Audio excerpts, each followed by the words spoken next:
When I found out my father had secretly sold the lakeside cabin my grandfather left me and transferred all the money to my sister, I thought there had been some kind of administrative error. I actually laughed it off. 2 days later, when I was standing in front of the property watching the new owners move in their furniture, the reality hit me like a physical blow. My father didn't just betray my trust. He had stolen my future and my connection to the grandfather who had raised me. What happened next would tear our family apart forever. Before we jump back in, tell us where you're tuning in from, and if this story touches you, make sure you're subscribed because tomorrow, I've saved something extra special for you. Growing up in the shadow of the Cascade Mountains, my grandfather's lakeside cabin was my only real home. My parents divorced when I was 7, and my father, Charles, quickly remarried and started a new family with my stepmother, Diane. They had my half-sister, Rebecca, when I was 9, and it became clear early on that my presence was more of an obligation than a joy in their household. I spent weekends and holidays at my father's house, but I always felt like an outsider, watching as Rebecca received the attention and affection I desperately craved. My mom tried her best, but her job as a traveling pharmaceutical rep meant she was rarely home. "It's just for a few years, Madeline," she would promise. "Once I get promoted, things will be different." But that promotion never seemed to come, and I found myself spending more and more time with my grandfather, Elliot. Grandpa Elliot's cabin sat on the shores of Lake Meridian, a crystal-clear glacial lake surrounded by towering pines and rugged mountains. The cabin itself wasn't anything fancy, just 3 bedrooms, a large stone fireplace, and a wraparound porch that offered breathtaking views of the water. But to me, it was paradise. Grandpa taught me how to fish, how to identify edible plants. In the forest, how to navigate using just the stars. We would spend hours by the fireplace as he told me stories about his time as a forest ranger, about the bears he'd encountered, and the lost hikers he'd rescued. "This place has spirit, Maddie," he would say, his weathered hand gesturing to the surrounding wilderness. "It's alive in a way those cities never will be. Remember that." When I turned 15, my father stopped pretending he wanted me around. The weekend visits became monthly, then sporadic, then practically non-existent.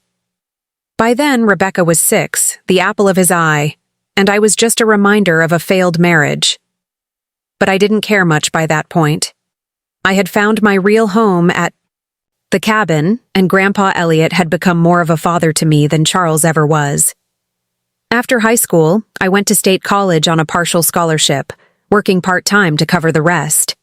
I came home every chance I got, not to my mother's empty apartment or my father's house where I didn't belong, but to the cabin, to Grandpa. He was getting older, moving a little slower, but his mind was as sharp as ever. We would sit on the porch, watching the sunset paint the lake in shades of orange and purple, talking about my classes, my future plans, his old adventures. "You know, Maddie," he told me during one of these sunset talks, "this place will be yours someday." I've made sure of it. I tried to shush him. I didn't want to talk about a future without him in it, but he insisted. "No, listen to me. Your father thinks this property should go to him. He's been dropping hints for years, but I've seen how he treats you, how he favors Rebecca. This cabin, this land, it's meant for someone who loves it, who understands it." "That's you, dear." I was touched but uncomfortable with the conversation. "Grandpa, you're going to outlive all of us. We don't need to talk about this." He just chuckled and took another sip of his coffee. "Just remember what I said." 3 years later, during my final semester of college, I got the call that Grandpa Elliot had suffered a massive stroke. I rushed to the hospital, but he never regained consciousness. He died 2 days later, with me holding his hand, telling him about the family of eagles I'd spotted near the cabin the previous weekend. The funeral was small. Grandpa hadn't been one for large gatherings. My father showed up with Diane and Rebecca, looking appropriately somber but checking his watch every few minutes. My mother flew in from a conference in Phoenix. A few of Grandpa's old ranger colleagues were there, telling stories about his bravery and kindness. I stood apart from everyone, feeling a hollowness that I wasn't sure would ever go away. 2 weeks after the funeral, we all gathered at the office of Grandpa's attorney, Mr. Harmon, for the reading of the will. Mr. Harmon was an older man with silver hair and kind eyes behind wire-rimmed glasses. He had been Grandpa's friend for decades. Elliot was very specific about his wishes, Mr. Harmon said, opening a leather folder. I'll summarize the main points. My father shifted impatiently in his seat. Let's not drag this out. Mr. Harmon gave my father a cool look before continuing. The majority of Elliot's savings will be divided equally between his son Charles and his granddaughter Madeline. My father nodded as if this was expected. His collection of books and maps will go to the Ranger Station Museum. His tools and equipment will go to his colleague, Jim Reeves. More nods all around. And the lakeside property, including the cabin and all surrounding land, is bequeathed solely to his granddaughter, Madeline Mitchell. There was a moment of stunned silence. Then my father's face darkened. What did you say? He demanded. Mr. Harmon repeated himself calmly. The lakeside property goes to Madeline.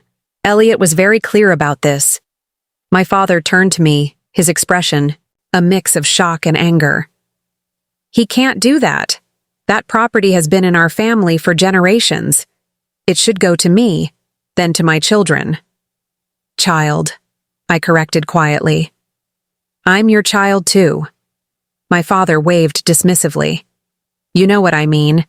Rebecca is the future of this family. That property is worth a fortune now with all the development around the lake. He can't just cut out his own son. Mr. Harmon closed his folder with finality. I assure you, Charles, everything is in order. Elliot made this decision with full knowledge and sound mind. The property belongs to Madeline now. I sat there, stunned. I knew Grandpa had mentioned leaving me the cabin, but I hadn't taken it seriously. Now it was mine. The only place that had ever felt like home. My father stormed out of the office without another word, Diane and Rebecca trailing behind him. My mother squeezed my shoulder before leaving as well. I stayed behind to speak with Mr. Harmon. I didn't expect this, I admitted. Mr. Harmon smiled sadly. Your grandfather knew exactly what he was doing, Madeline. He was worried about your father trying to contest the will, so he made everything airtight. The property is yours, free and clear. There are no mortgages, no liens, just yearly property taxes, which should be manageable. He wanted you to have a place of your own, a place where you felt you belonged. I nodded, tears threatening. Thank you. One more thing, Mr. Harmon added. Elliot left this for you. He handed me an envelope. Inside was a letter written in my grandfather's shaky handwriting. Madeline, if you're reading this, then I'm gone, and you now own the cabin. Don't feel sad. I've lived a good, long life, and some of my happiest memories were the times we spent together at the lake. This place is special, not just because of the land or the views, but because of what it represents. It's a place where you can be yourself, where the noise of the world fades away and you can hear your own thoughts. I've watched you grow into a thoughtful, kind young woman, despite the challenges you faced. I'm proud of you, my dear. Your father may be upset about my decision, but in time, he'll understand, or maybe he won't. Either way, this was my choice to make, and I made it with clear eyes and a full heart. Take care of this place, Maddie. It's yours now. Make new memories here. Find peace here. And whenever you watch the sunset from the porch, know that a part of me is sitting there beside you. All my love. Grandpa, I folded the letter carefully and put it back in the envelope. My vision blurred, with tears. The weeks after the reading of the will were quiet. I finished my final semester, graduated with my degree in environmental science, and started applying for jobs with conservation organizations. My father didn't reach out, which wasn't surprising. I spent weekends at the cabin, cleaning it up, making small repairs, thinking about Grandpa. Preparing and narrating this story took us a lot of time, so if you are enjoying it, subscribe to our channel. It means a lot to us. Now back to the story. I found a job with a wildlife protection agency based about an hour from the lake. Not a coincidence, as I had focused my job search in that area. The pay wasn't great, but it was work I cared about, and I could live at the cabin and avoid paying rent. For the first time in my life, I felt like I had a clear path forward. Then came the phone call that changed everything. It was a Tuesday morning in early June, about 3 months after Grandpa's passing. I was at my desk reviewing data on local wolf populations when my phone rang. It was a number I didn't recognize. "Hello? Is this Madeline Mitchell?" A woman's voice asked. "Yes, that's me." "Hi, Miss Mitchell. This is Tricia Lawson from Evergreen Realty. I'm just calling to confirm that all the paperwork has been processed for the sale of your property on Lake Meridian. The new owners are planning to take possession this weekend." I felt a cold wave wash over me. "I'm sorry. There must be some mistake. I haven't sold my property." There was a pause on the other end. I have the sale agreement right here, signed. By Charles Mitchell, acting as your authorized agent. The sale closed last week." My mind raced. Charles Mitchell is my father. He is absolutely not authorized to sell that property. The deed is in my name. Another pause. "Ma'am, I have a power of attorney document here authorizing him to act on your behalf. It has your signature on it." "That's impossible," I said, my voice rising.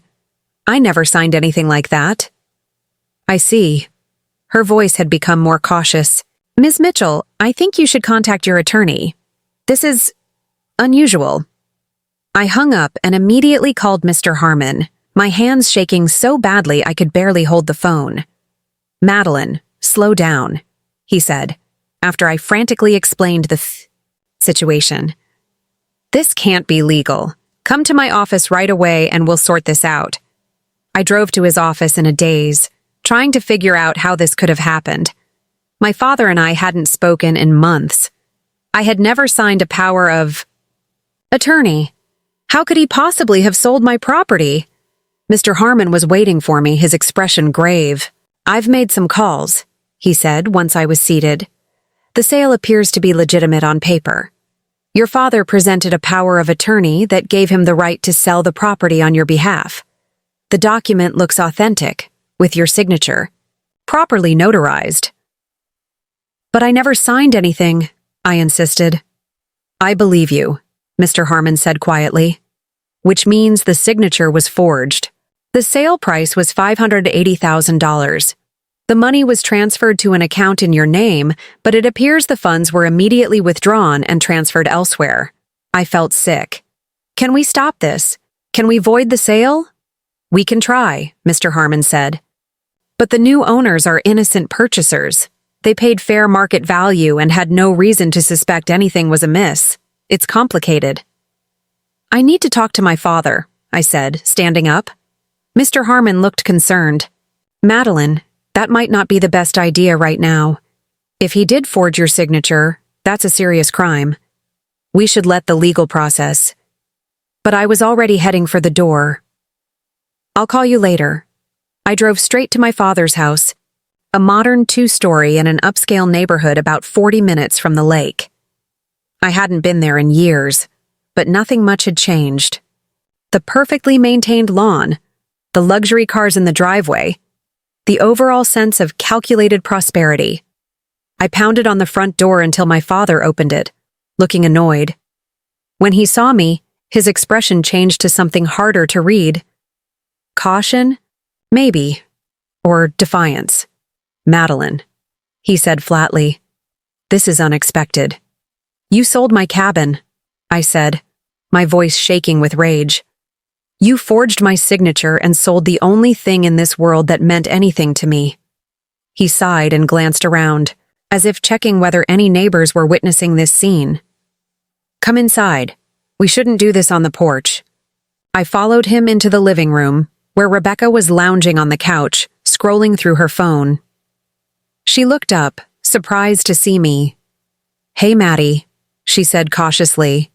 At 16, she was at that awkward stage between child and adult, tall and gangly with braces and uncertain eyes. Despite everything, I didn't blame her for our father's favoritism. It wasn't her fault. "Rebecca, go to your room," my father said. She looked between us, sensing the tension. "What's going on?" "Now, Rebecca," he said more firmly. Once she had gone upstairs, my father turned to me. "Sit down." "I'll stand." "Explain why you committed fraud and sold my property." He crossed his arms. "It wasn't fraud. I did what needed to be done for this family." "It wasn't your property to sell?" I shouted. "Lower your voice," he snapped. "Your grandfather made a mistake. That property should have stayed in the direct family line. Rebecca needed the money for her future." I stared at him in disbelief. "What are you talking about?" "College isn't cheap, Madeline. Rebecca is gifted. She's been accepted to a special pre-college program at Juilliard for next year. It's a once-in-a-lifetime opportunity, but the tuition is astronomical. The money from the sale is going to secure her future." I couldn't believe what I was hearing. "So you stole my inheritance to pay for Rebecca's music lessons? Are you out of your mind?" "It's not music lessons," he said, his voice cold. "It's her career, her life. You have your degree, your job, you're fine. Rebecca needs this opportunity. And you didn't think to, I don't know, talk to me about it? Maybe see if I'd be willing to help my sister? Instead, you committed a crime." "It's done, Madeline," he said with finality. "The property is sold. The money has been transferred to a trust for Rebecca's education. You can be angry if you want, but nothing will change." I stood there, trembling with fury and disbelief. "You forged my signature. That's fraud. You're going to jail for this." For the first time, a flicker of uncertainty crossed his face. No judge is going to send a father to jail for helping his daughter. This is a family matter. "We'll see about that," I said, turning to leave. "This isn't over, not by a long shot." As I reached the door, my father called after me. "Madeline, be reasonable. What's done is done. Don't throw away what's left of this family over a piece of property." I turned back to him, a strange calm suddenly replacing my anger. That piece of property was my home. The only real home I ever had. "And you?" I looked him directly in the eyes. "You haven't been family to me since I was 7 years old. This changes nothing between us because there was nothing left to change." I walked out, got in my car, and called Mr. Harmon. "I want to press charges," I said without preamble. My father admitted to everything. He sold the property to pay for my sister's music school. He forged my signature. He stole over $500,000 from me. I want him prosecuted to the fullest extent of the law. There was a long silence on the other end. Then Mr. Harmon said, "Come back to my office, Madeline. We have work to do." As I drove away from my father's house, I realized that something fundamental had shifted inside me. The pain of betrayal was still there, sharp and raw, but beneath it was something else, a steely determination. My father thought he could take what was mine, what Grandpa had wanted me to have, and there would be no consequences. He was about to learn how wrong he was. I spent that night in a cheap motel near the lake, unable to face going back to my apartment. I kept replaying my father's words in my head. Rebecca needed the money for her future. As if my future meant nothing. As if Grandpa Elliot's wishes meant nothing. I barely slept, my mind racing with questions and plans. The next morning, I met with Mr. Harmon and officially hired him to represent me. Despite his age, his eyes burned with indignation when I recounted my conversation with my father. "This is more than just a civil matter, Madeline," he said, tapping his pen against his legal pad. "What your father did constitutes criminal fraud, identity theft, and conversion of property. But before we involve the police, We need to gather evidence and protect what we can. Mr. Harmon immediately filed an emergency injunction to freeze any remaining funds from the sale. If the money hasn't all been transferred to this music school trust yet, we might be able to recover some of it, he explained. And we need to get a copy of this supposed power of attorney document your father used. While Mr. Harmon worked on the legal side, I took a personal day from work and drove to the Evergreen Realty office. The receptionist recognized me from our phone call and looked uncomfortable as she called for Tricia Lawson. A few minutes later, a professional-looking woman in her 40s emerged, her expression guarded. "Ms. Mitchell," she said carefully, "I understand there's some confusion about the sale of your property." "There's no confusion," I replied evenly. "My father committed fraud. I need copies of all the documents he presented to you, especially the power of attorney. I also need the contact information for the buyers." She hesitated. "I'm not sure I can—" "My attorney is filing an injunction today," I cut in. "You can give me the documents voluntarily now, or we can subpoena them later. Either way, your company is going to be involved in this case. How involved depends on your cooperation today." Tricia's professional demeanor slipped for a moment, revealing genuine concern. "Ms. Mitchell, I assure you that Evergreen followed all standard protocols. The power of attorney appeared legitimate. It was properly notarized and— May I see it?" She nodded reluctantly and disappeared into a back office. When she returned, she was carrying a manila folder. "These are copies of all the documents related to the sale," she said, handing me the folder. "The originals are already with the county recorder's office." I opened the folder right there and found the power of attorney document on top. My stomach dropped as I saw my signature at the bottom, or rather, what was supposed to be my signature. It was close enough that someone who didn't know my handwriting well might be fooled, but it wasn't mine. The curves were too rounded, the pressure too even. "This is forged," I said, looking up at Tricia. "I never signed this." To her credit, she looked genuinely distressed. "Ms. Mitchell, I'm very sorry, but this document was notarized by a licensed notary public. We had no reason to question its authenticity." I flipped to the notary section and saw the stamp and signature of someone named Patricia Walters. The name meant nothing to me. "Who are the buyers?" I asked. Tricia hesitated again, then sighed. "The Blackwell family. They're moving here from Seattle. They have 2 young children and fell in love with the property immediately. Ms. Mitchell, they've already begun moving in. They're innocent in all this." I closed the folder, suddenly feeling the weight of how complicated this would be. Innocent buyers who had no idea they'd purchased a stolen property. A sister who needed the money for her education. A father who had committed a crime, but perhaps thought he was doing the right thing for his family. Just not for me. "Thank you for these," I said, holding up the folder. "I hope your company has good lawyers." Back at Mr. Harmon's office, we examined the documents together. "The forgery is decent but not professional," he mused, comparing the signature to some documents I had actually signed. "And this notary, Patricia Walters, we need to track her down." Mr. Harmon called a private investigator he worked with regularly, a former police detective named Mike Rollins. While we waited for him to arrive, Mr. Harmon shared some preliminary news.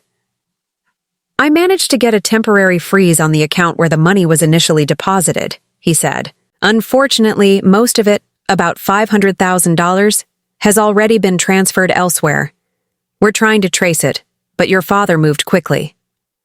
Mike Rollins arrived an hour later, a burly man with a salt and pepper beard and shrewd eyes. I explained the situation while he listened without interruption, occasionally jotting notes. "The notary is our first priority," Mike said after I finished. "If she knowingly participated in the fraud, that strengthens our case considerably." "I'll find her." I handed him the power of attorney document. "How long will it take?" He shrugged. "Depends. If she's a legitimate notary who got duped somehow, probably not long. If she's operating under a fake identity or working some kind of scam with your father, it could be more complicated. Give me a couple of days. Those couple of days were among the longest of my life. I couldn't concentrate at work, couldn't sleep, couldn't even bring myself to drive by the lake and see strangers living in Grandpa's cabin. I called my mother, who was currently in Boston for work, and told her what had happened. "I never thought Charles would go this far," she said, sounding genuinely shocked. "I mean, I know he's always favored Rebecca, but this is criminal. Maddie, will you testify if it comes to that?" I asked. "About Dad's character? How he's treated me over the years?" There was a pause that lasted just a beat too long. "Let's hope it doesn't come to that," she said finally. "I'm sure there's a way to resolve this without destroying what's left of your relationship with your father." I laughed bitterly. "There is no relationship to destroy, Mom. There hasn't been for years.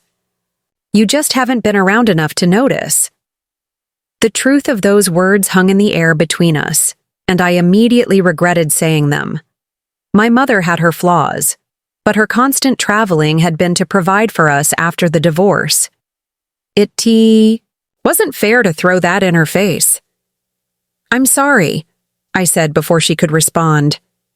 "That was out of line." "No," she said quietly. "You're right. I haven't been there for you like I should have been.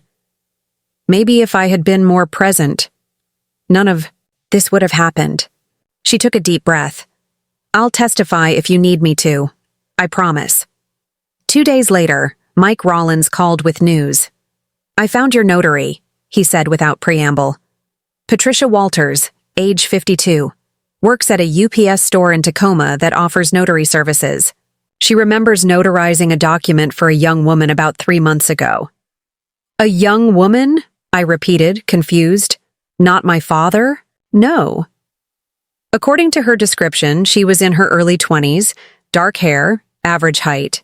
She says she presented ID that matched the name on the document, your name, and that she had all the necessary documentation. She notarized it in good faith. My mind raced. Who would have helped my father with this scheme? Who could have impersonated me? And then it hit me. My cousin Tara, my father's niece. We were similar in build and coloring. We'd never been close, but she'd always been my father's favorite niece, working summers at my father's construction company during college. "I think I know who it was," I told Mike.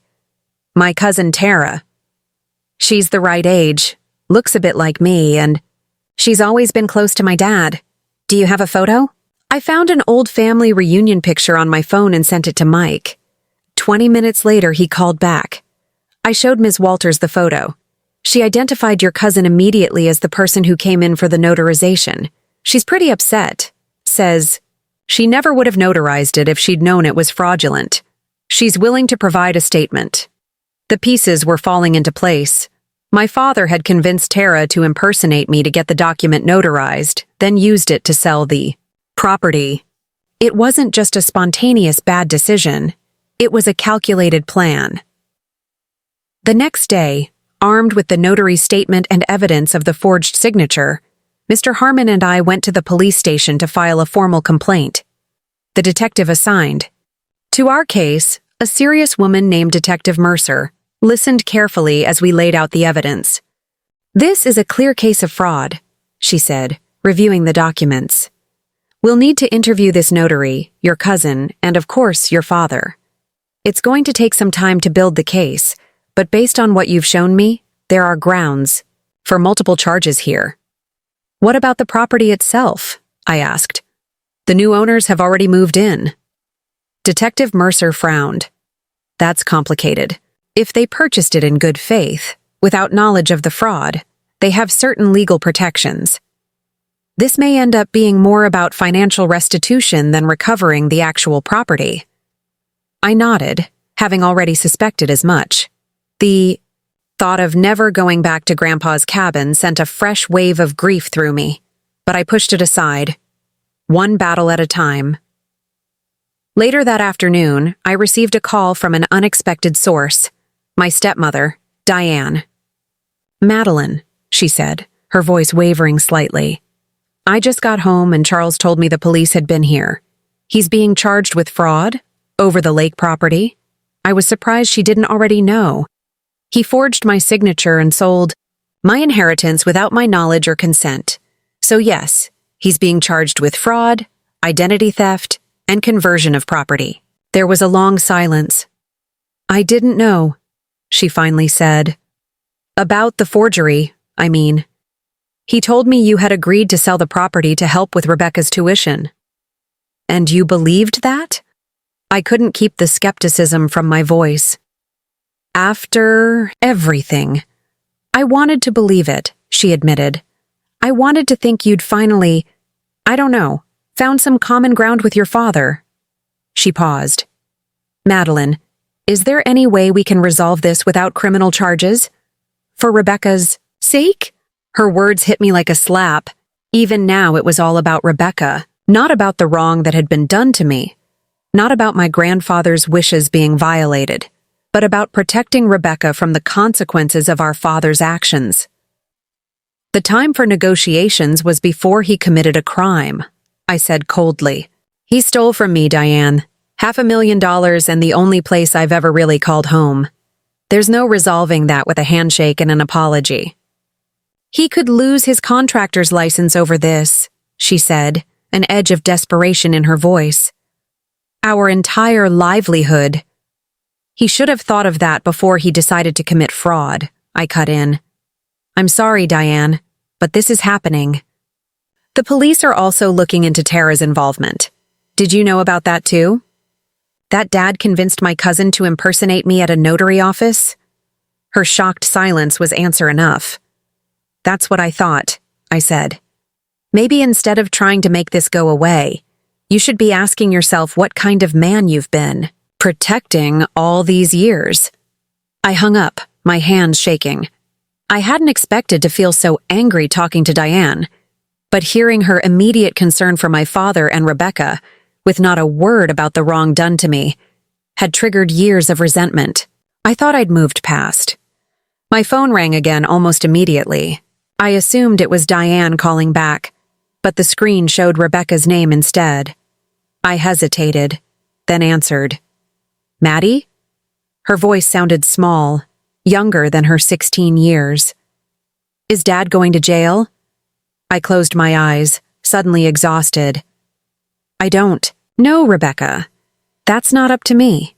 It's up to the prosecutor and eventually a judge or jury. But you're the one pressing charges, she said, a hint of accusation creeping into her voice.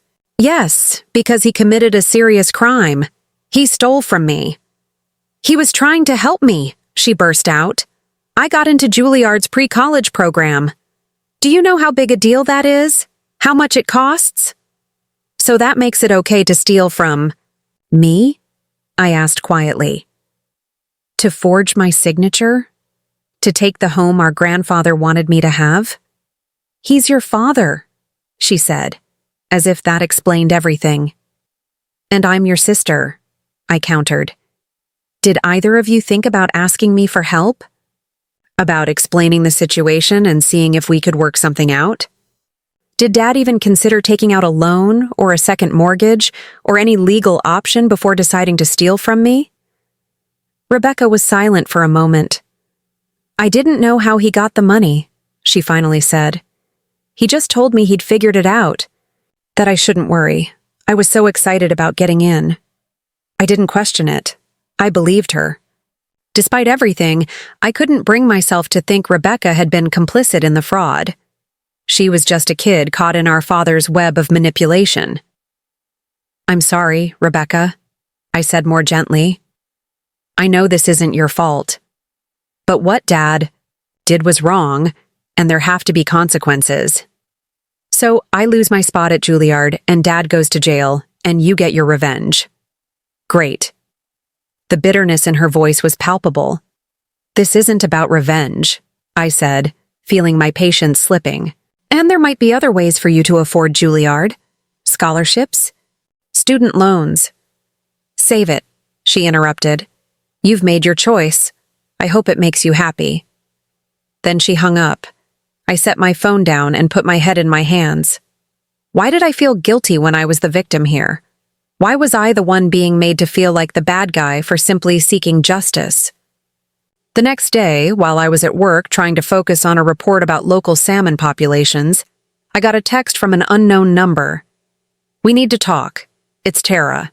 Meet me at Cascade Coffee at 5. My cousin Tara. The person who had impersonated me at the notary office enabling the entire fraud. I texted back, "Why should I?"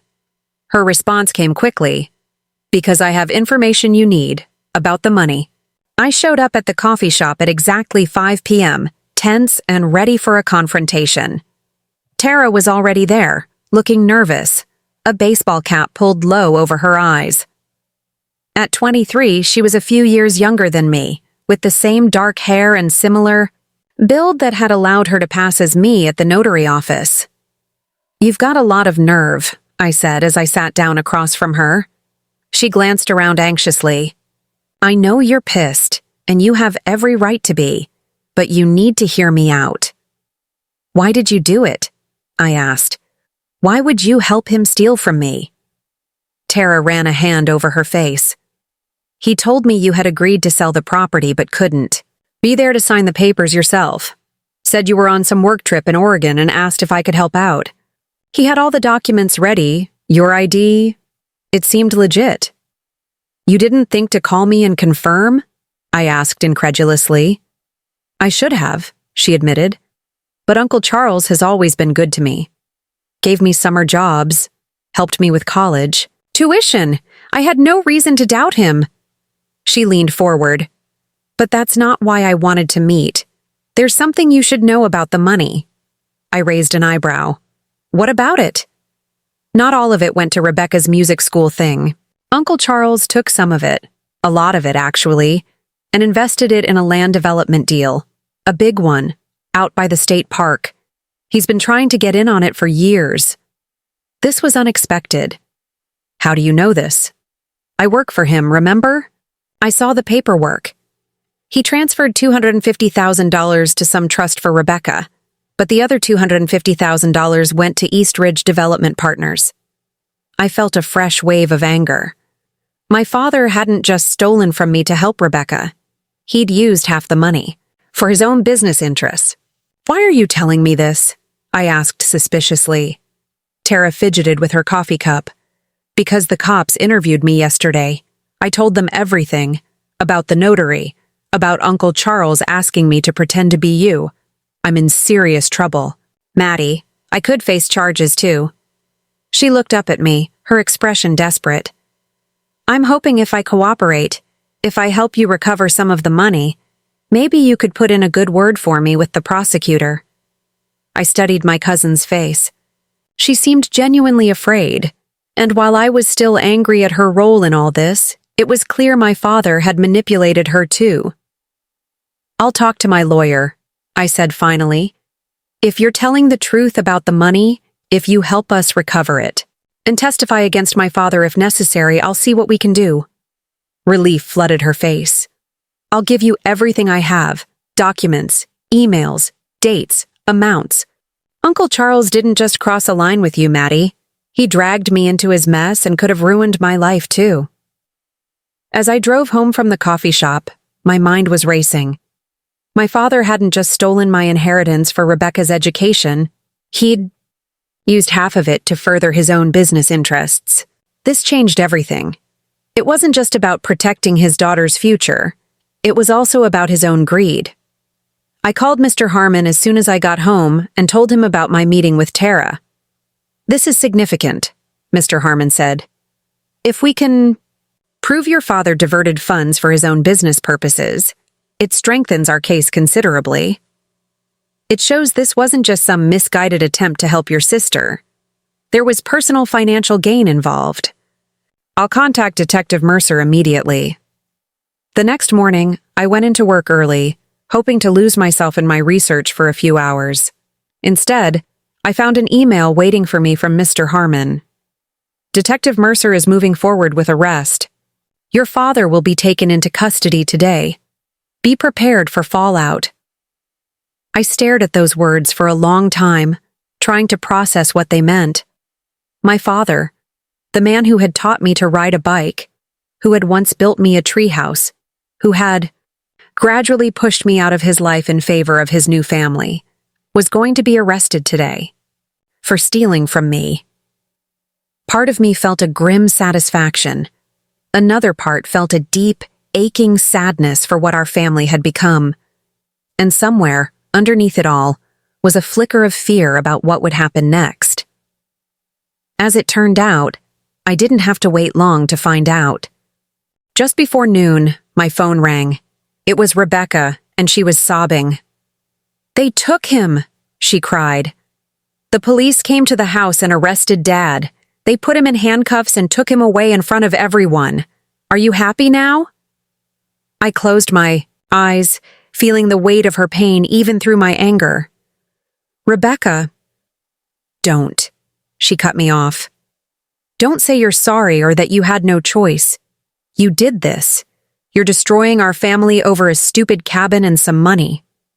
"It wasn't just about Rebecca's tuition," I said quietly.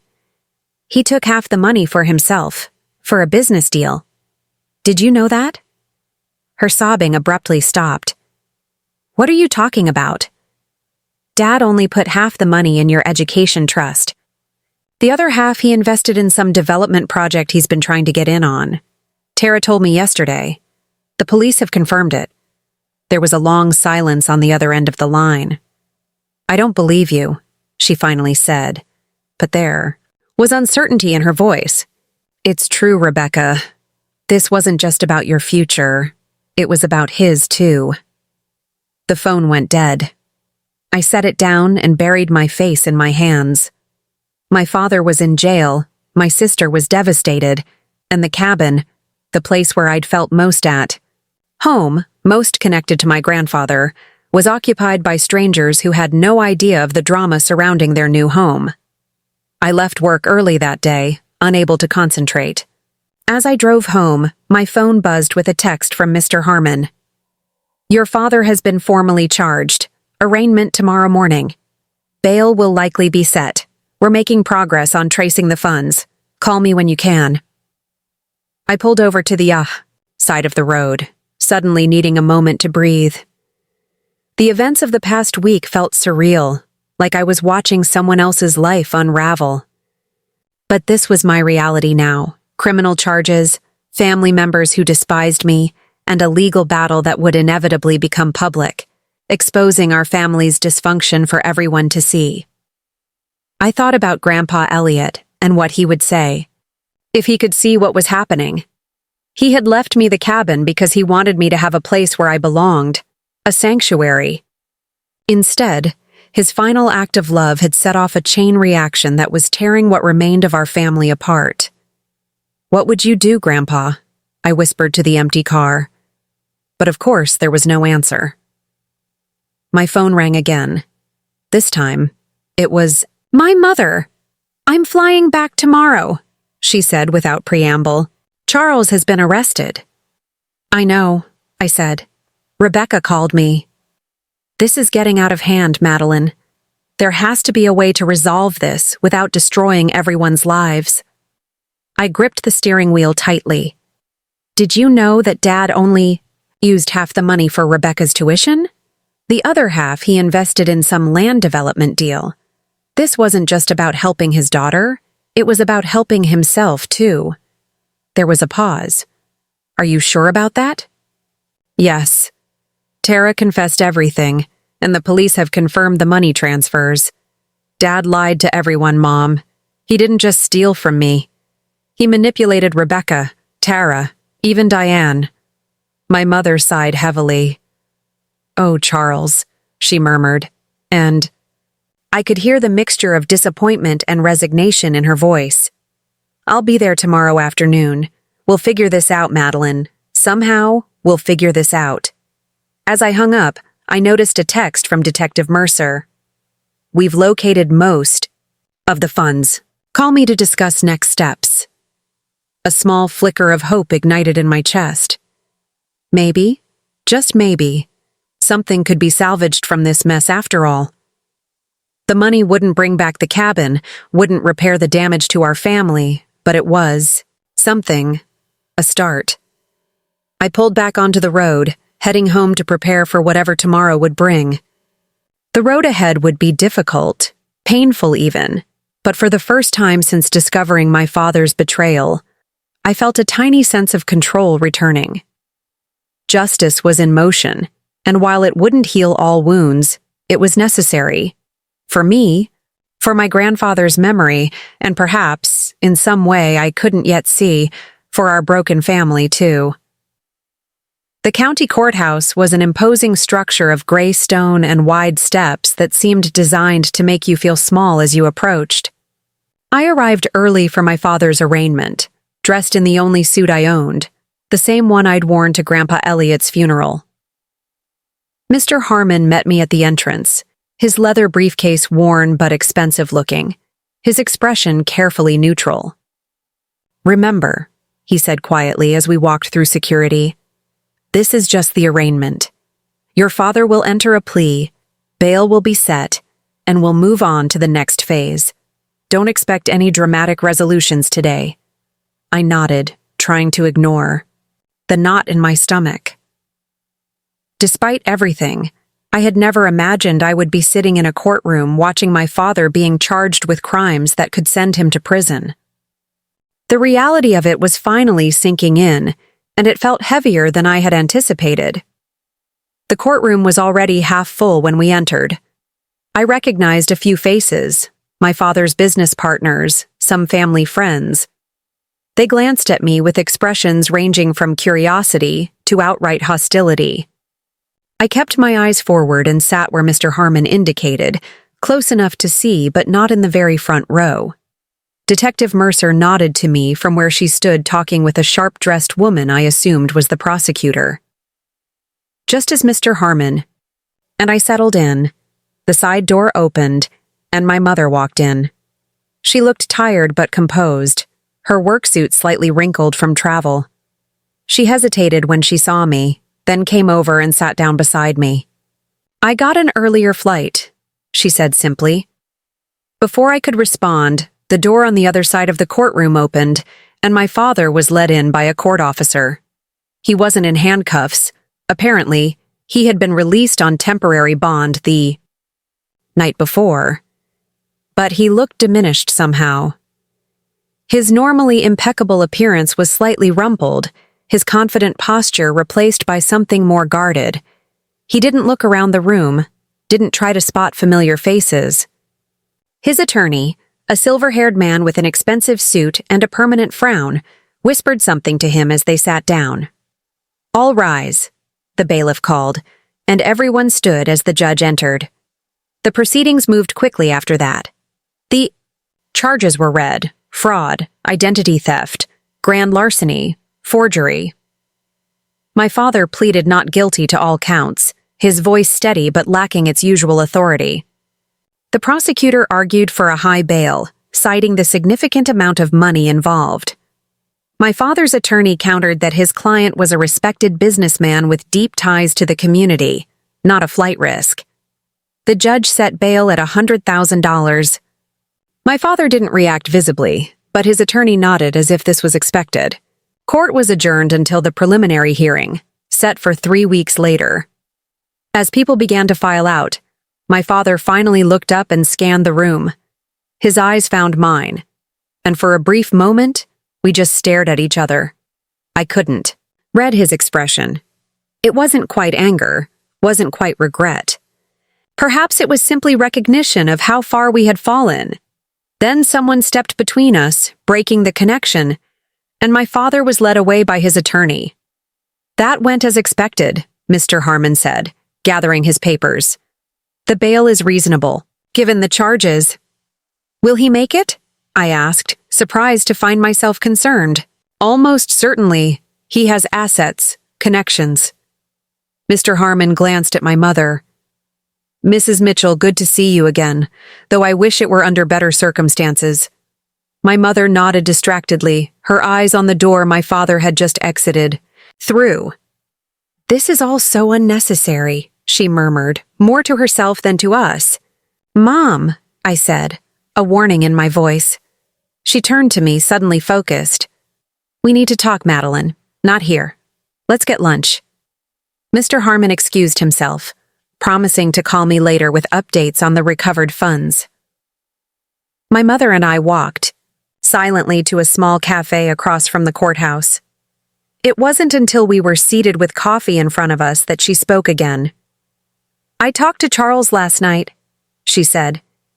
"He called me from the police station." I tensed. "And?" He admitted. "Everything.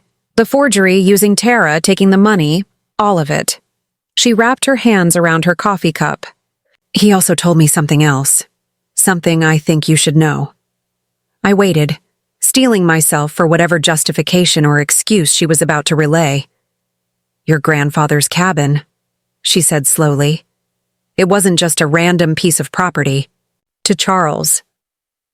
It was where he grew up, where he spent every summer until he was 18. His father, your grandfather, taught him to fish there, to swim, to build things. In Charles's mind, that cabin should have stayed in the direct family line. When Elliot left it to you instead, it felt like a betrayal." I stared at her in disbelief. "So that justifies what he did? Stealing from me was okay because he felt entitled to Grandpa's property?"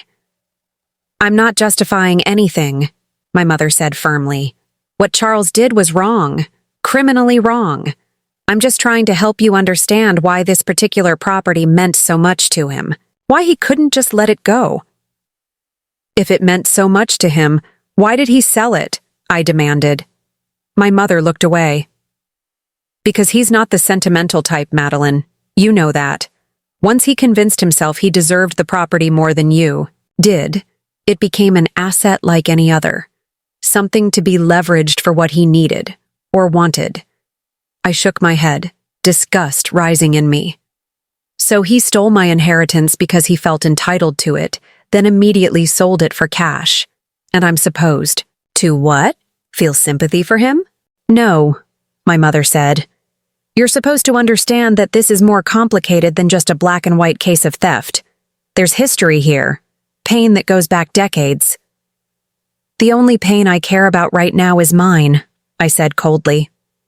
"And Rebecca's, I suppose. She's the innocent one in all this." My mother sighed. "Have you talked to her since yesterday?" "No. She made it pretty clear she blames me for everything. She's just a child, Madeline. She doesn't understand what her father did wrong. She just knows her world is falling apart." My mother reached across the table and touched my hand. "I'm not asking you to drop the charges. I'm asking you to remember that there are people caught in the crossfire here." I pulled my hand away. "I didn't start this fire, Mom. Dad did. I'm just making sure he faces the consequences." Before she could respond, my phone buzzed with a text from Detective Mercer. "Meeting with prosecutor at 2 p.m. Your presence requested." I showed my mother the message and stood up. "I have to go," she nodded, looking suddenly older than her years. "I'm staying at the Hampton Inn. Come by later if you want to talk more." As I waited for a rideshare back to the courthouse, I thought about what my mother had said. The cabin had been my grandfather's childhood home too, yet he had chosen to leave it to me, not to my father. There had to be a reason for that choice, one my father had chosen to override through criminal means rather than respect. The meeting with the prosecutor, a no-nonsense woman named Andrea Watkins, was held in a small conference room at the courthouse. Detective Mercer and Mr. Harmon were already there when I arrived. "Ms. Mitchell," Ms. Watkins said, shaking my hand firmly. "Thank you for coming. We have some developments I wanted to discuss with you in person." I sat down, noticing a folder of documents on the table between us. "You found the money?" "Most of it," Detective Mercer confirmed. "As your cousin indicated, approximately $250,000 was transferred to a trust in your sister's name at First National, specifically earmarked for educational expenses." Another $250,000 was invested in East Ridge Development Partners, a limited liability company that's purchasing land near the state park for a potential resort development. Your father is listed as a 10% partner in this venture, Ms. Watkins added. It appears he used the funds from the sale of your property to buy into what he hoped would be a lucrative development opportunity. Mr. Harmon leaned forward. What? About recovering the funds? That's what I wanted to discuss, Ms. Watkins said, opening the folder. We've frozen both the educational trust and the investment funds. The money hasn't been spent yet, which is fortunate. However, returning it to Ms. Mitchell isn't as simple as it might seem. Why not? I asked. Because of the innocent buyers, she explained. The Blackwell family purchased your property in good faith, without knowledge of the fraud. They've already moved in, started renovations, enrolled their children in local schools. Legally, they have certain protections. I felt a sinking feeling. So, what does that mean for me? It means we have options, Mr. Harmon interjected. You can pursue full financial restitution, getting back the entire $500,000 but giving up any claim to the physical property. Or you can try to void the sale and reclaim the property, which would mean a lengthy court battle with the Blackwells, who would then have claims against your father. And given your father's legal troubles, Ms. Watkins added, the second option could leave the Blackwells in a very difficult position, potentially losing both their new home and a significant portion of their investment. I sat back, processing this. The cabin was gone. Even if I fought for it, the battle would hurt innocent people who had done nothing wrong. But the money, at least that could be recovered. I want the money back, I said finally. All of it. I don't want to punish the Blackwells for my father's crimes. Ms. Watkins nodded approvingly. That's a reasonable decision. We'll proceed with the financial restitution approach then. Your father's attorney has already reached out about a possible plea agreement. What kind of agreement? I asked cautiously. Your father would plead guilty to reduced charges, fraud and forgery, dropping the identity theft and grand larceny. He would make full financial restitution, plus pay a substantial fine. In exchange, we would recommend a suspended sentence with probation rather than jail time. I looked at Mr. Harmon. What do you think? From a purely financial perspective, it's a good offer, he said. You would get all your money back plus interest. The criminal record would still impact your father professionally. He'd likely lose his contractor's license, at least temporarily. But he wouldn't go to prison. Thought of Rebecca's tearful phone call, of my father being led away in handcuffs. Was that justice enough? Did I need to see him behind bars to feel vindicated? What about Tara? I asked suddenly. My cousin who was involved. As a first-time offender who has been fully cooperative, she would likely receive probation and community service, Detective Mercer said. Her testimony against your father has been valuable. I took a deep breath. I need some time to think about this. Can I let you know tomorrow? Ms. Watkins nodded. Of course. This is a significant decision. Take the time you need. As I left the courthouse, I felt conflicted in a way I hadn't expected.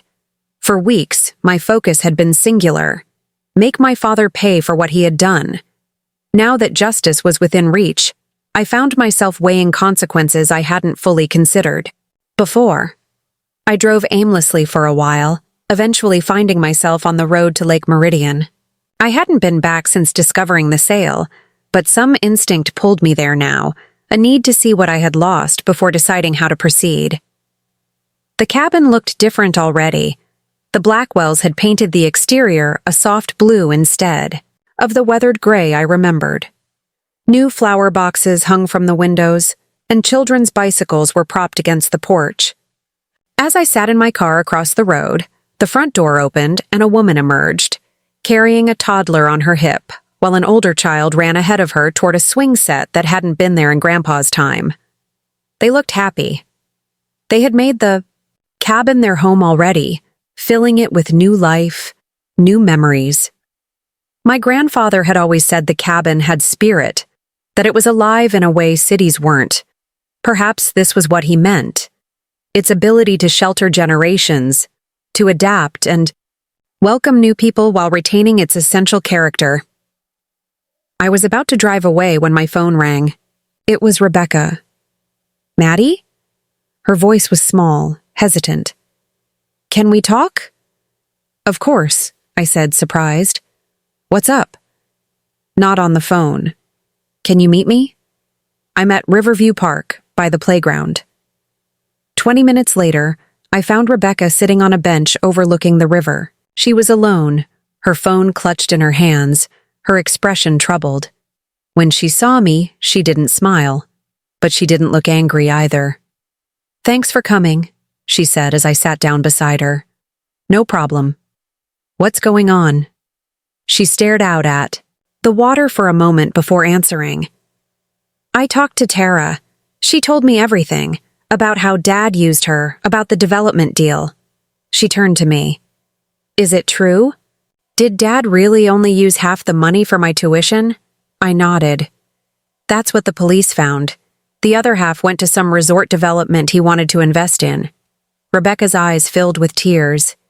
He told me he sold the cabin because he believed in me because my music was worth it. But it wasn't just about me at all, was it? It was about him too. I didn't know what to say. I had been so focused on my own sense of betrayal that I hadn't fully considered how Rebecca would feel learning that she had been used as a partial justification for theft. I'm sorry, I said finally. I know how much Juilliard means to you. She wiped her eyes with the back of her hand. I don't even know if I want to go anymore. Not like this. Not with stolen money. She looked at me directly. Is Dad going to jail? I don't know yet, I said honestly. The prosecutor offered a deal. If he pleads guilty and returns all the money, he might get probation instead of prison time. Rebecca nodded slowly. Are you going to take it? The deal? I'm thinking about it. It would mean getting back the money but not the cabin. The new owners get to keep it. I saw them yesterday, Rebecca said quietly. The family that bought it. They have little kids. They seem nice. She hesitated. I think Grandpa would be okay with them having the cabin. He always said houses need children's laughter to keep them alive. I smiled sadly, remembering Grandpa Elliot saying something similar when Rebecca was born, before my father gradually pushed me out of their lives. I was mad at you, Rebecca continued. I thought you were being cruel, trying to punish Dad and me because you were jealous or resentful. But that's not it, is it? He really did steal from you. Yes, I said simply. He did. She was quiet for a long moment. What are you going to do with the money if you get it back? I hadn't thought that far ahead. I don't know. Save it, invest it, maybe buy another place someday, though it won't be the same as Grandpa's cabin. Rebecca took a deep breath. I was thinking maybe I could apply for scholarships. For Juilliard, I mean. There are some specifically for classical piano. My teacher thinks I could qualify. I'm sure you could, I said, genuinely impressed with her change in perspective. You're talented, Rebecca. You don't need Dad's stolen money to make it. She gave me a half smile, the first real one I'd seen from her in years. Thanks. She stood up. I should go. Mom's waiting in the car. I needed to talk to you myself, to understand. As she walked away, she turned back. Maddie? Whatever you decide about the plea deal, I get it now. I really do. I watched her go, feeling a strange mix of sadness and hope. My father had betrayed both of us in different ways. But perhaps something good could come from this after all. Not just justice for me, but a chance for Rebecca to see her father clearly for the first time. My phone buzzed with a text from my mother. Have you decided about the plea deal? I looked. Out at the river, thinking about the Blackwell family in their blue cabin, about Rebecca applying for scholarships, about my father facing the consequences of his actions without destroying what remained of his life. I thought about Grandpa Elliot and what he would want. Justice, yes, but also healing if possible. Yes, I texted back. I'm taking the deal. The river flowed on, constant and unchanging despite everything. Like Grandpa always said, water finds its way, no matter what obstacles stand in its path. Perhaps that was true for people too. We find our way forward, even through betrayal and loss, even when the path looks nothing like what we expected. The cabin was gone, but maybe, just maybe, I could build something new with what remained. 6. Months later, I stood at the edge of a different lake, watching autumn leaves dance across the surface of the water. Mist rose from the shore in the early morning light, transforming the landscape into something ethereal and new. This wasn't Lake Meridian. This place had no history for me, no childhood memories embedded in its soil or shoreline. But it had potential. "What do you think?" asked Elise, the real estate agent who had been helping me for the past month. "It's not lakefront property like you initially wanted, but it has private lake access just down that path. And the land itself is beautiful. 5 acres, mostly wooded," I nodded, taking in the clearing where we stood. It would be a perfect spot for a small cabin, with large windows facing east to catch the sunrise over the lake. "I like it," I said simply. She smiled. "I thought you might. It's within your budget, even with enough left over to build something modest. And it's only 40 minutes from your work, which is better than the other properties we've seen." My budget. The word still felt strange to me. 4 months ago, as part of the plea agreement, my father had returned the entire $500,000 from the sale of Grandpa's cabin, plus an additional $75,000 in interest and penalties. The money had been sitting in my account since then, untouched, as I tried to decide what to do with it. For a while, I had considered just investing it all, putting it away for retirement or some distant future need. But as the weeks passed, I realized that approach felt too much like running away from the past. The money was more than just money. It represented Grandpa Elliot's final gift to me, his attempt to provide me with a place of my own. Using it to build something new felt right, a way to honor his intentions even if the original cabin was no longer an option. "I'll take it," I told Elise. As we walked back to our cars to begin the paperwork process, my phone rang. It was my mother. "Maddie," she said when I answered, "I just wanted to remind you about dinner tonight. 7 o'clock at my place." "I remember," I assured her. "I'll be there." "Rebecca's looking forward to seeing you," she added. "She got another letter from Juilliard yesterday." I smiled. "I can't wait to hear about it. See you at 7. My relationship with my mother had improved considerably in recent months. After everything happened with my father, she had taken a hard look at her own role in our family dynamics, how her frequent absences had left me vulnerable to my father's gradual exclusion, how she had enabled his favoritism by not confronting it directly.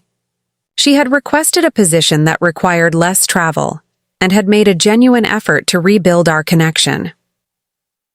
As for my father, things were more complicated.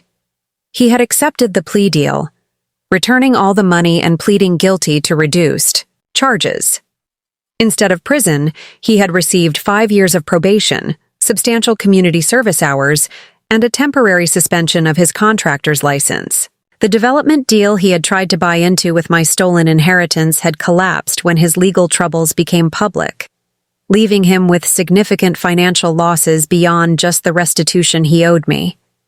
We hadn't spoken directly since, the day in court when he formally entered his guilty plea. I had seen him only once since then, from a distance at a family funeral. He had looked older, diminished somehow.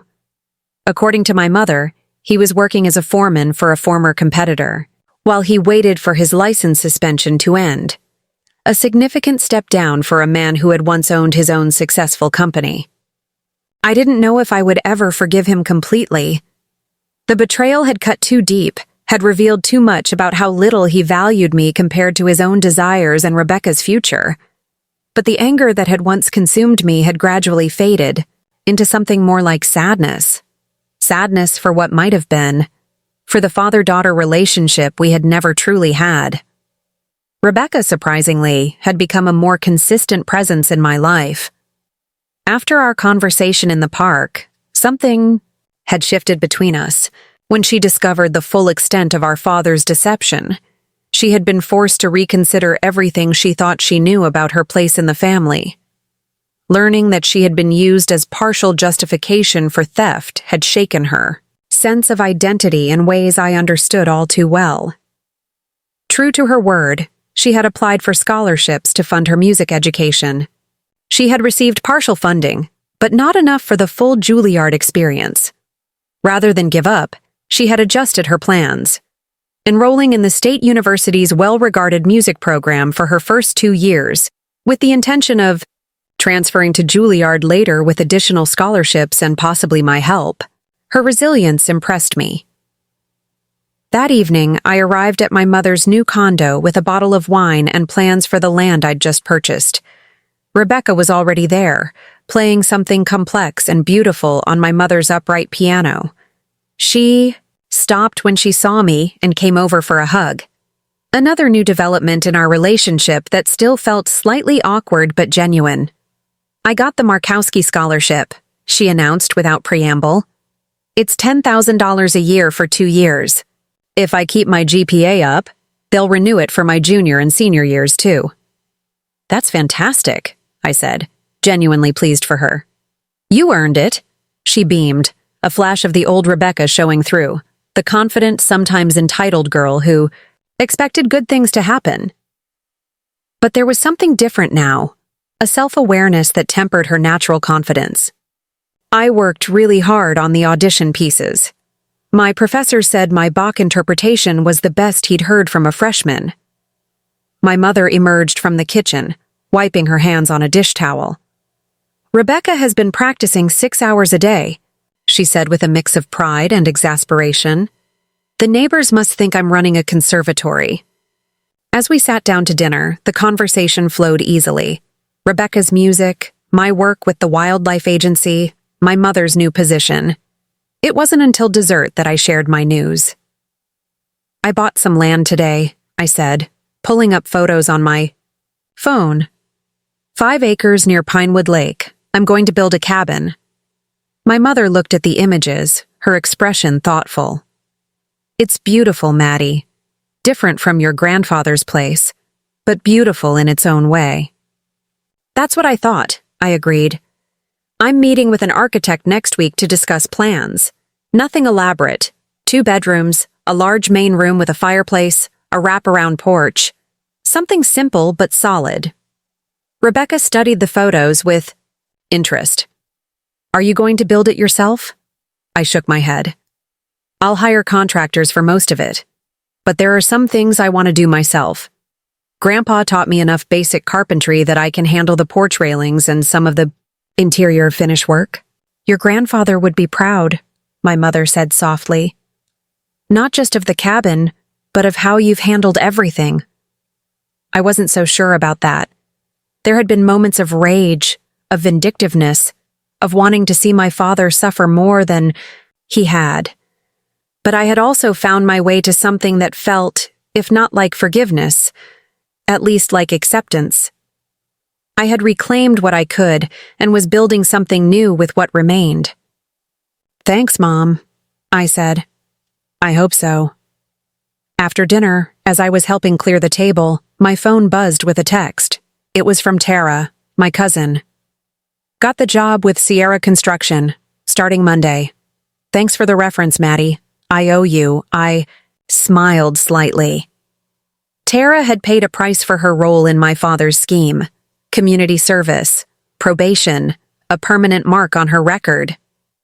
But she had been genuinely remorseful, cooperating fully with the investigation and cutting ties with my father afterward. When she'd asked for my help finding a job with a construction company that didn't know my father, I'd decided to give her a chance. Everyone deserved an opportunity to rebuild. Later that evening, as I drove home, I took a detour past the road leading to Grandpa's old cabin. I didn't turn down it. I hadn't been back since that day I'd seen the Blackwell family settled in. But just passing by gave me a strange sense of closure. The cabin would always be part of my past, a place where I had found acceptance and love, when they were in short supply elsewhere. But it was no longer my future. My future was 5 acres of possibility beside a different lake, a blank canvas where I could create new memories, new traditions. Perhaps someday I would bring my own children there, teach them to fish and identify constellations, tell them stories about their great-grandfather Elliot and the lessons he had taught me. The money that was meant to provide me with a home would still do exactly that, just not in the way Grandpa had anticipated.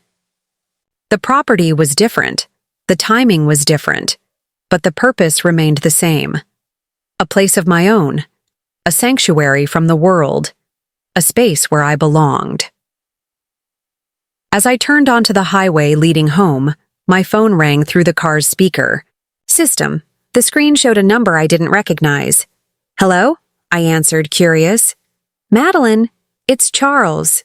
My father's voice, hesitant and unfamiliar without its usual confidence. My hands tightened on the steering wheel. Dad, how did you get this number? Your mother, he admitted. I wouldn't have called, but I heard you purchased some land, that you're planning to build a cabin. I said nothing, waiting. I know you have no reason to trust me or want anything to do with me, he continued, his voice rougher than I remembered. But construction is what I know. If you'd consider it, I'd like to help. Free of charge, of course, just labor whenever you need it. The offer hung in the air between us, unexpected and complicated. Was this a genuine attempt at amends, or just another manipulation? Did it matter? I'll think about it, I said finally. That's all I can promise right now. That's more than I deserve, he replied quietly. Thank you, Madeline. After we hung up, I drove in silence, processing the conversation. I didn't know if I would take him up on his offer. I didn't know if we could ever rebuild what had been broken between us, or if it was even worth trying. Some betrayals cut too deep for simple solutions. But as I watched the sun setting over the mountains, painting the sky in shades of orange and purple that reminded me of evenings on Grandpa's porch, I realized that the future wasn't set in stone. Like the cabin I was planning to build, it would take shape one decision at a time, one moment of choice after another. For now, that was enough. The knowledge that I had survived, that I had recovered what mattered most, and that I was moving forward, building something new from the ashes of what had been lost. 18 months later, I stood on the porch of my newly completed cabin, watching the morning fog lift off Pinewood Lake. The scent of fresh-cut pine still lingered in the air, mixing with the earthy smell of the surrounding forest. Birds called to each other from the trees, and somewhere in the distance, a fish jumped, creating ripples across the glassy surface of the water. The cabin had turned out better than I'd imagined. Not as large as Grandpa Elliot's place, but with its own character. Stone fireplace, exposed timber beams, wide windows to let in natural light. The wraparound porch had been my non-negotiable feature, a place to sit and watch the seasons change, to feel connected to the world outside. "Coffee's ready," called a voice from inside. I turned to see Jake emerging through the screen door, 2 steaming mugs in his hands. His dark hair was tousled, and he wore one of my flannel shirts over his pajama pants. "Perfect timing," I said, accepting a mug and leaning over to kiss him. "I was just thinking this morning couldn't get any better." He smiled, settling into one of the Adirondack chairs I'd built myself. "Liar, you were brooding again." I laughed. Jake had an uncanny ability to read my moods, even after just 8 months together. We'd met at a conservation fundraiser where he was photographing wildlife artwork for the organization's website. Something had clicked between us immediately. His straightforward manner, his quiet confidence, the way he saw the world through his camera lens, always finding beauty in unexpected places. Not brooding, I corrected. Reflecting, there's a difference. Mm-hmm. He sipped his coffee, unconvinced. Reflecting on what? I gazed out at the lake. On how much has changed since Grandpa died. On how things have a way of coming full circle. Jake nodded, understanding. He knew the whole story, about Grandpa's cabin, my father's betrayal, the legal battle, and the aftermath. I had told him everything on our third date, wanting to be honest about the family complications he might be getting into. Instead of being scared off, he had listened intently, asked thoughtful questions, and later told me he admired how I had handled it all. Speaking of full circle, he said, "What time are they arriving today?" My stomach tightened slightly. Around noon. Mom's bringing Rebecca and the food. Dad's coming separately. Today would be the first time my father had seen the completed cabin. He had taken me up on my tentative acceptance of his offer to help. With construction, but only in limited ways. He had consulted on the plans, connected me with reliable subcontractors, and spent 3 weekends helping frame the structure. Our interactions had been cautious, focused on the work, with little personal conversation. This would be different. A family gathering, a housewarming. Of sorts. "Are you nervous?" Jake asked. I considered the question. Not nervous exactly, just aware of all the undercurrents. He reached over and squeezed my hand. "It's going to be fine. You've all come a long way." We had, though the journey had been anything but straightforward. My father's contrition had proven genuine, if imperfect. The loss of his business and professional standing had humbled him in ways nothing else could have. Working as a foreman for another company, having to rebuild his reputation from scratch, had forced him to confront the consequences of his actions daily. Rebecca had flourished at the State University's music program, her talent blossoming under the pressure to prove herself worthy of the scholarships she'd earned. She had matured remarkably, the entitled teenager gradually replaced by a young woman with purpose and perspective. My mother had kept her promise to be more present, calling regularly and making time for monthly visits. She had become something of a mediator between my father and me, neither pushing for reconciliation nor discouraging it, but creating space for possibility. As for me, I had found unexpected fulfillment in building this new place. Each nail I drove, each board I placed, felt like an act of reclamation, not of what I had lost, but of who I was and who I wanted to become. "I should get dressed before everyone arrives," I said, finishing my coffee. "And we should probably bring in more firewood. It's supposed to get chilly tonight." Jake nodded. "I'll help. But first..." He pulled out his camera, which was never far from reach. "The light on the lake is perfect right now." I watched as he moved to the edge of the porch, framing shots of the misty water and surrounding hills. Jake had an eye for moments of transition. Dawn breaking, seasons changing, the instant between stillness and movement. His photographs captured fleeting beauty that most people missed entirely. An hour later, we had brought in extra firewood, tidied the cabin, and prepared for our guests. Jake was arranging wildflowers in a mason jar when we heard the first car coming up the gravel drive. My mother arrived with Rebecca, bearing casserole dishes and a homemade pie. Rebecca immediately started exploring the cabin, exclaiming over details and testing the acoustics of each room by humming different notes. "This place is amazing, Maddie," my mother said, hugging me tightly. "It has your grandfather's spirit, but it's uniquely yours too." "Thanks, Mom," I said, helping her unpack the food. "I think he would have liked it. He would have loved it," she corrected. "And he would be so proud of you." Rebecca emerged from examining the guest bedroom. "The view from that room is incredible," she said. "I call dibs for holiday visits." I smiled at her enthusiasm. "Noted, though you might have to compete with Mom for it." "I brought my portable keyboard," Rebecca added. I thought maybe I could play after dinner. I've been working on a piece that seems perfect for this place. I'd like that, I said, genuinely touched by the offer. We were arranging dishes on the dining table I'd built from reclaimed barn wood when another car pulled up outside. Through the window, I saw my father emerge, hesitating briefly before approaching the cabin. He carried a large wrapped package under one arm. I opened the door before he could knock, and for a moment we just looked at each other. He seemed smaller. Somehow, his once commanding presence diminished by time and circumstance. The confident businessman had been replaced by someone more weathered, more human. "Madeline," he said, with a nod that was almost formal. "The place looks wonderful from the outside." "Come in," I replied, stepping aside. "See the rest of it." He entered cautiously, as if unsure of his welcome despite the invitation.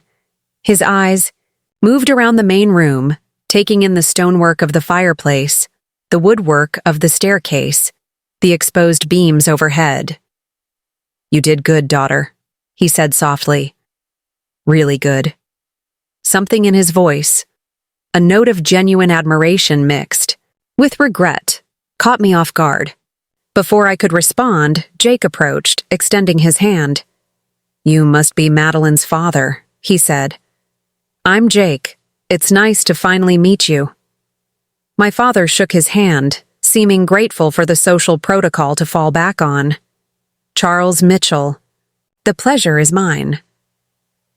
As they exchanged pleasantries, I noticed the package he had set down by the door. "What's that?" I asked, nodding toward it. "Ah." He looked slightly embarrassed. "It's a housewarming gift.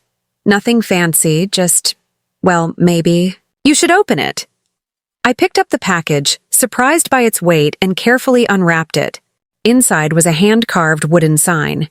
The letters burned into the wood with careful precision. "Mitchell's Retreat, Eastern 2025. "I thought it might look good by the entrance," my father said, watching my reaction. "If you don't like it, it's..." "Perfect," I interrupted, running my fingers over the carefully crafted lettering. "Did you make this?" He nodded. "Wood carving. It's something I've been working on recently. Helps fill the evenings." The sign was beautiful, clearly the result of hours of painstaking work. I tried to imagine my father, who had once been too important and busy for such things, sitting alone in the evenings, carefully burning each letter into the wood, and felt something shift inside me. "Thank you," I said, meeting his eyes. "I know exactly where it should go." Dinner was less awkward than I had feared. Rebecca filled the silence with stories from school, while Jake asked thoughtful questions that kept conversation flowing. My mother watched everyone with quiet satisfaction, occasionally catching my eye with small, encouraging smiles.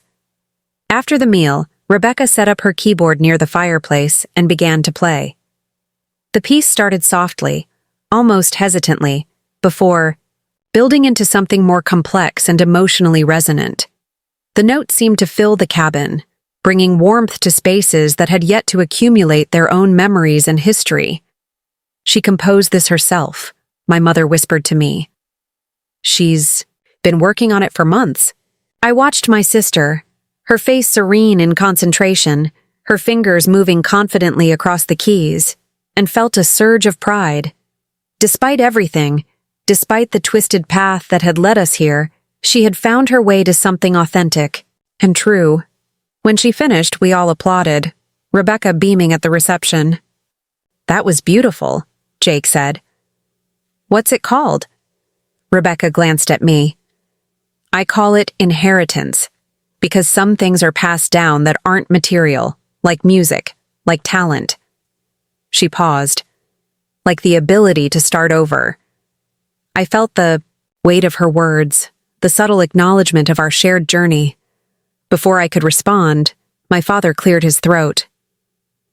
"I should probably head back," he said, rising from his chair. "It's a long drive, and these old eyes don't do well on dark roads anymore." I walked him to the door, aware of the eyes of the others on us. Outside on the porch, The evening had turned cool, stars beginning to appear in the darkening sky. "Thanks for coming," I said, feeling the inadequacy of the words. My father nodded, hands in his pockets, looking out at the lake rather than at me. "Thank you for inviting me, for letting me be part of this, even in a small way." We stood in silence for a moment, the weight of unspoken words between us. "You know," he finally said, "your grandfather and I, we had a complicated relationship. He was a hard man to please, and I never quite measured up to what he wanted. When he left the cabin to you instead of me, it felt like one final rejection." He shook his head. "That doesn't excuse what I did. Nothing could. But I want you to know that it wasn't just about the money or about favoring Rebecca. It was about old wounds I never dealt with properly." I hadn't expected this confession, this glimpse into the pain that had driven his actions. It didn't erase the betrayal, but it added a dimension I hadn't fully considered before. "I understand more than you might think," I said carefully, "about not measuring up in a father's eyes." He flinched slightly, accepting the pointed comparison. "I deserved that, and worse." He turned to face me directly. "I'm sorry, Madeline. Not just for taking the cabin, but for all the years before that.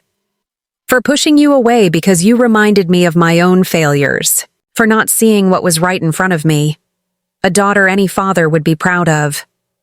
The words hung in the cool evening air between us. Part of me wanted to dismiss them as too little, too late. Another part recognized the courage it had taken to speak them aloud.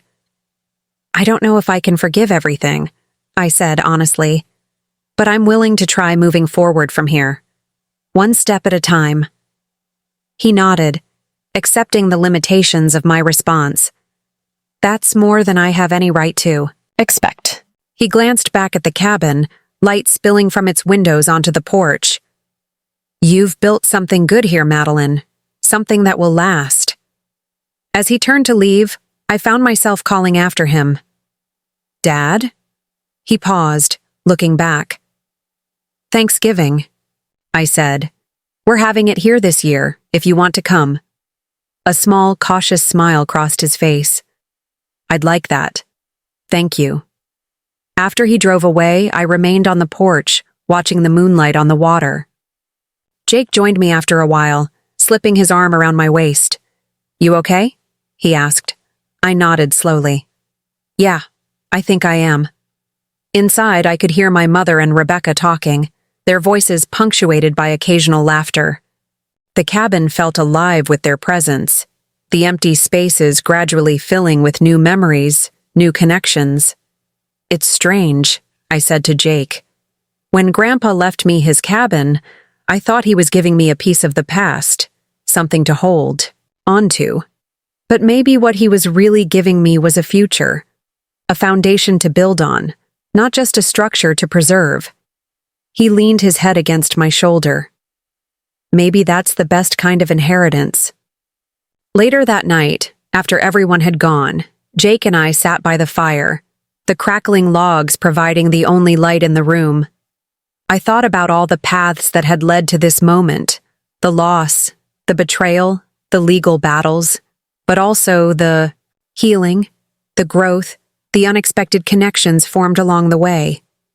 The cabin my grandfather had left me was gone, owned by another family creating their own memories within its walls. But something of his spirit, his intention, lived on in this new place. Not a replacement for what was lost, but a continuation of what mattered most. Outside, an owl called from the darkness, its voice echoing across the water. Inside, the fire warmed the heart of the home I had built with my own hands, with help from unexpected sources, with materials both old and new. Some inheritances, I realized, aren't properties or possessions, but the values that shape us, the resilience that carries us through hardship, the capacity to begin again when what we thought was certain has been taken away.